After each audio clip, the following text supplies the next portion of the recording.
আমি অবশ্যই বৈষম্য শিকার, পুরোপুরি বৈষম্য শিকার। আমি এখানে আমার সাথে অন্যায় করা হয়েছে, কিন্তু বারবারই বলা হচ্ছে যে পেশিবাদী শক্তিকে নিয়ে উপদেষ্টারা আলোচনা করবেন, প্রধান উপদেষ্টা বারবারই আলোচনার টেবিলে বসেন সমস্ত রাজনৈতিক দলগুলোকে। কিন্তু আমার কেন জানি মনে হচ্ছে এই রাজনৈতিক দলের ভিতরে আরও অনেকগুলো যে যারা পেশিবাদী বিরুদ্ধে আন্দোলন সংগ্রাম করে জেল জুলুমের শিকার হয়েছে, যারা উপদেষ্টা পর্যন্ত আসার কোনো সুযোগ ছিল না, তারা আজকে আমার মতন দলকে আপনার বাদ দিয়ে দিচ্ছে, আমার মতন দলকে লিস্টেড নেয় নাই। কেন নেয় নাই? নাম দেওয়ার পরও বাদ দিয়ে দিচ্ছে। কিন্তু আমি যুগপৎ আন্দোলনের একজন ঘনিষ্ঠ সহযোগী ছিলাম এবং বিএনপির ভারপ্রাপ্ত চেয়ারম্যান তারেক রহমান সাহেব বারবারই বলতেছেন সকল পেশিবাদী শক্তিকে আমরা জাতীয় সরকারে রূপান্তরিত করব। কিন্তু আপনি জাতীয় সরকারে কাকে দিয়ে রূপান্তরিত করবেন? যে আমার মতন একজন লোককে দিয়ে বাদ দিয়ে রূপান্তরিত করবেন? আর আজকে যারা এখানে মিটিংয়ে আসছেন বা বসছেন, তাহলে এই নামগুলোকে কারা দিয়েছেন? যখন একটা মামলার আসামি হয়, যখন একটা অন্যায় করা হয়, অকারেজ করা হয়, তখন অকারেজের ভিতরে তখন আসামিকে গ্রেপ্তার করিয়ে আনা হয়, সে অন্যায় করছে। তাহলে এই পেশিবাদী আমলের সর্বোচ্চ আন্দোলন করার পরেও আমার নামটা কেন বাদ দেওয়া হলো? আমি কি পেশিবাদীর বিরুদ্ধে আন্দোলন করি নাই? জেলে যাই নাই? জেল জুলুম মামলার শিকার হয় নাই? সেটা আপনারা সোশ্যাল মিডিয়াতে ঘেঁটে দেখুন এবং সকল বিষয় আপনারা দেখুন। আমি প্রধান উপদেষ্টা মহোদয় এবং যারা দায়িত্বশীল জায়গা আছেন, আমি বিষয়টি তাদেরকে অনুরোধ করব যে অন্ততপক্ষের পেশিবাদী বিরুদ্ধে যারা আন্দোলন সংগ্রাম করেছেন সকল আন্দোলন সংগ্রামীকে আপনারা ডাকুন এবং আরও তদন্ত করে যারা বাইরে আছে তাদেরকে নিয়ে বসে আমরা একটা সুন্দর বাংলাদেশ গঠনের সকলের সহযোগিতা করতে চাই। এর ভিতরে যদি কেউ বাদ পড়ে যায়, তাদের আবেগ এমন রাগ থেকে হয়তো ভিন্ন কিছু করতে পারে। যদি একজন আবু সাঈদের জন্য যদি দেশ স্বাধীন হতে পারে, 17 বছরের স্বৈরাচারী সরকার মুক্ত হতে পারে, তো আমি একজন তারেকের জন্য এ দেশে আবার নতুন করে বিপ্লব হবে ইনশাল্লাহ। গেটে আমার নাম নাই, কিন্তু বারবারই বলা হচ্ছে যে পেশিবাদী সরকারের যারাই আন্দোলন করছে আজকে সকল দলের কিছুক্ষণ পরে প্রধান উপদেষ্টা ব্রিফিং করবেন, তার সহযোগীরা ব্রিফিং করবেন, বিভিন্ন রাজনৈতিক দলের নেতৃবৃন্দরা ব্রিফিং করবেন যে আমরা সকল দলকে নিয়ে বসেছি। সকল দলের ভিতরে কি আমি কি আমাকে বাদ দেওয়া হলো কেন?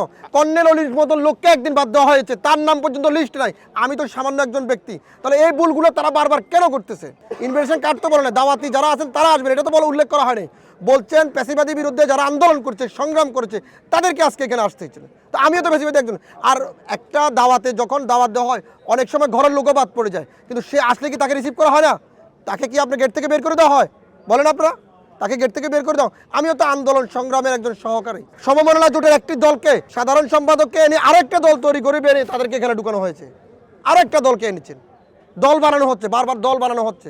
আমি অবশ্যই বৈষম্য শিকার, পুরোপুরি বৈষম্য শিকার। আমি এখানে আমার সাথে অন্যায় করা হয়েছে, আমি জেল কেটেছি, জুলুম করেছি, মামলা স্বীকার করেছি। আপনারা দেখেন, আপনারা আমার তথ্যগুলো যদি দেখেন, আপনারা দেখেন, আমি আপনাদেরকে একটা একটা করে দেখাচ্ছি। দেখেন, আমি আপনাদেরকে একটা একটা করে দেখাচ্ছি। এই যে আমি ডক্টর ইউনূস সাহেবকে আমি চিঠি দিয়েছি, কত তারিখে চিঠি দিয়েছি? 5/12/2024 চিঠি দিয়েছি যে আমি ব্যক্তিগতভাবে মিটিং করার জন্য, রেসপন্স পাচ্ছি না। তারপরে দেখেন সমমনা জোট বলছেন দল হচ্ছে 11টা, লোক হচ্ছে 9টা। দেখেন আমার সারা বাংলাদেশের কমিটি আছে, আমি সমমনা জোটের একজন লিস্টধারী নেতা। দেখেন আপনি, আজকে আমার নামটা বাদ দেওয়া হচ্ছে, আমি শুধু অন্যায়ের প্রতিবাদ করতে গিয়েছি। এরা অর্থ নিয়েছে, আমি প্রতিবাদ করছি, এটুকু। আমার বিষয়গুলো বিএনপির মহাসচিব অবগত আছেন এবং বিএনপির সকল নেতৃত্ব শ্রেণীর প্রতিনিধিরা অবগত আছেন বিষয়গুলো। কেন আমার নামটা বাদ দেওয়া হলো? কেন? আমি পুরোটাই বৈষম্য শিকার। বৈষম্য দূর করতে গিয়ে যদি পুরোটাই বৈষম্য শিকার হয়, তাহলে এটা কোন দেশ? এটা কোন দেশ? পুরোটাই ষড়যন্ত্র হচ্ছে। কাদেরকে নিয়ে আপনি জাতীয় সরকার গঠন করবেন? যারা আন্দোলন সংগ্রামের সর্বোচ্চ ভূমিকা রেখেছে তাদেরকে বাদ দিয়ে? অবশ্যই আমি সরকারের যারা দায়িত্বশীল লোক আছেন তাদেরকে সুদৃষ্টিতে আমি বলবো, তাদের দায়িত্বশীল জায়গা থেকে আমি বলবো, এই আন্দোলন সংগ্রামে যারা সক্রিয় ভূমিকা পালন করছে প্রত্যেকটি লোকের লিস্ট তৈরি করতে হবে এবং সঠিক লোকদের লিস্ট তৈরি করে তাদেরকে দিয়ে আপনার আন্দোলন সংগ্রামে কারা ছিল তাদেরকে দিয়ে আপনি একটা রোডম্যাপ তৈরি করতে হবে। আর যদি তাদেরকে বাদ দিয়ে রোডম্যাপ তৈরি করেন, তাহলে এতে মুক্ত স্বাধীন 24-এর আন্দোলন হবে না।